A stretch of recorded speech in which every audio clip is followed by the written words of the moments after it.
Okay, joining us now is DHS Secretary Kristi Noem by phone this morning. Great to see you. Great to talk to you this morning, Secretary Noem. You know, it's pretty amazing to look at these images in LA right now and think about how we kind of got to this spot in the first place, where you have these agents who are simply trying to enforce duly enacted laws, and this is the reaction that they run up against. And then there are Democrat politicians who are defending the rioters.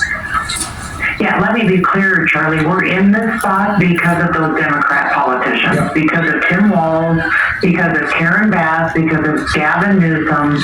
They don't have the backs of our law enforcement officers, and they put them in situations like this. These protesters were assaulting our officers, out there writing "Kill ICE," throwing things at them, attacking federal buildings, and perpetuating violence, and these politicians were encouraging it, telling them to go. And in fact, we were even asking for backup for over 2 hours from the LAPD, and they would not respond. Eventually they did, because they have a responsibility to, when they have an officer that is being attacked and down, and eventually responded. But if they had come in immediately when the first rock was thrown, this would not have escalated to this. And it's a very scary situation when you have people out there that are trying to just pick up child traffickers and human traffickers, and all we're trying to do is to get criminals off the streets to make LA and other communities safer. And then these protests break out, and then you have leaders like Karen Bass and Gavin Newsom who won't respond. They won't help.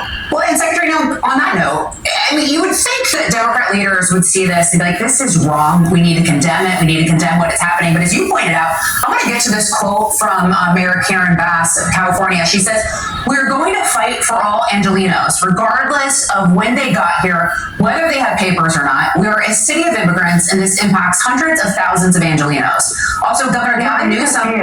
Oh, yeah, and Governor. Go ahead. This is all, it's bullshit. They don't do it. They don't fight for people. They are politicians who are out there jeopardizing the lives of people for politics and an agenda. And that's what, I mean, the President of the United States was awake last night, concerned about our law enforcement officers. Pete Hegseth was involved. Everybody was there. What can we do to bring peace? What can we do to bring stability? What do we do when we have guys like Hakeem Jeffries standing up in front of the world and saying it's okay to write "Kill ICE"? It's okay to throw things at law enforcement officers. It's okay to do that. That's not okay. Not in America. We have rules. We have laws. When people are murderers and rapists, they have consequences, and we are going to make sure that they face consequences. But those statements put out by Newsom and Karen Bass is absolutely ridiculous, because what we need is action right now. I mean, be people that are leaders for once. And let's not go back to 2020 when they were burning down the city of Minneapolis and you had people like Tim Walz encouraging it. I mean, this has been going on now by Democrat politicians for years, and that's why Donald Trump is in the White House. He's the only guy who fights for every single American. And I'm so proud to work for him. I can't believe it. I can't believe that these dummies in the Democrat Party are still around to get elected. Secretary Noem, you talk about consequences. One of the folks involved here was labor union leader David Huerta. Is he going to go to jail? And what kind of penalties could we expect to see for him? And is this the opportunity to send a statement to so-called leaders about what they do with respect to the actual rule of law?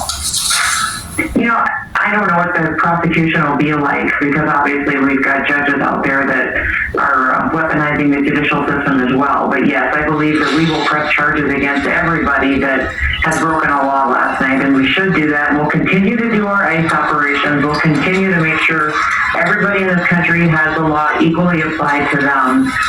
And these leaders, I don't think we need to make examples out of them. I think we need to make examples out of criminals. And if the leaders are criminals, then they need to face the consequences too. That's just the way this country works, and that's how freedom works. Freedom works when everybody has justice applied equally to them.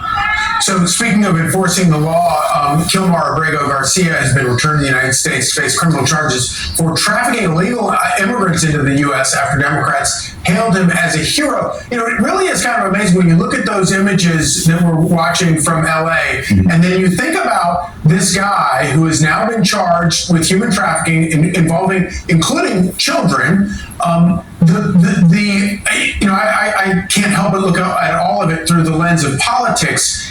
It's so bad I don't know how Democrats, how they get out of this situation where they're defending this lawlessness, and in particular, defending a guy who has been charged with human trafficking of children. It wasn't that he just did it. It's that a grand jury said it was his full-time job. Yeah. The guy spent his life trafficking people and children and selling them into slavery. So he's back. He's getting prosecuted. Then he'll be returning back to El Salvador.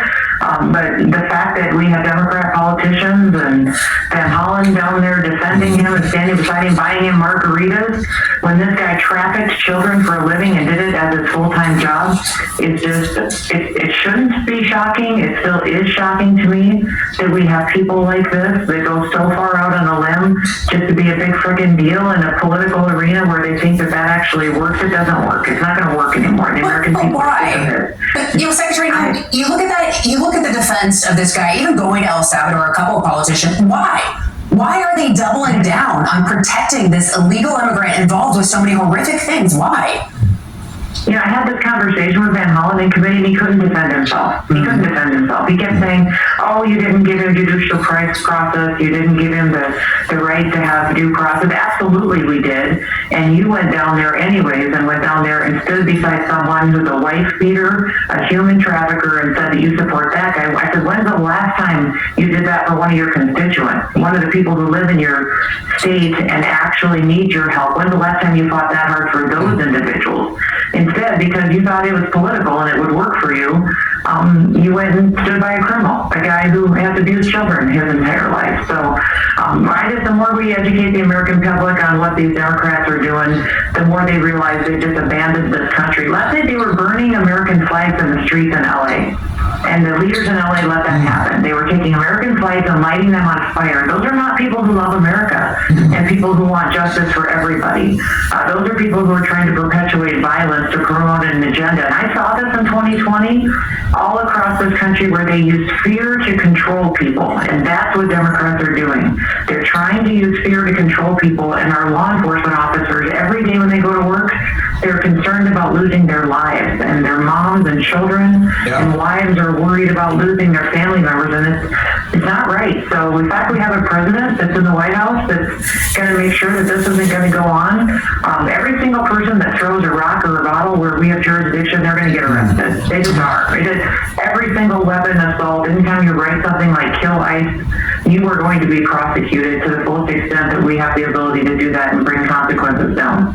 And they're obviously also trying to slow down, halt deportations. Now, Abrego Garcia, if he's convicted, he'll serve his time and then he'll be deported. Is there any world in which what's happening now on the streets of places like LA slows down in any way the deportations that the Trump administration is pursuing?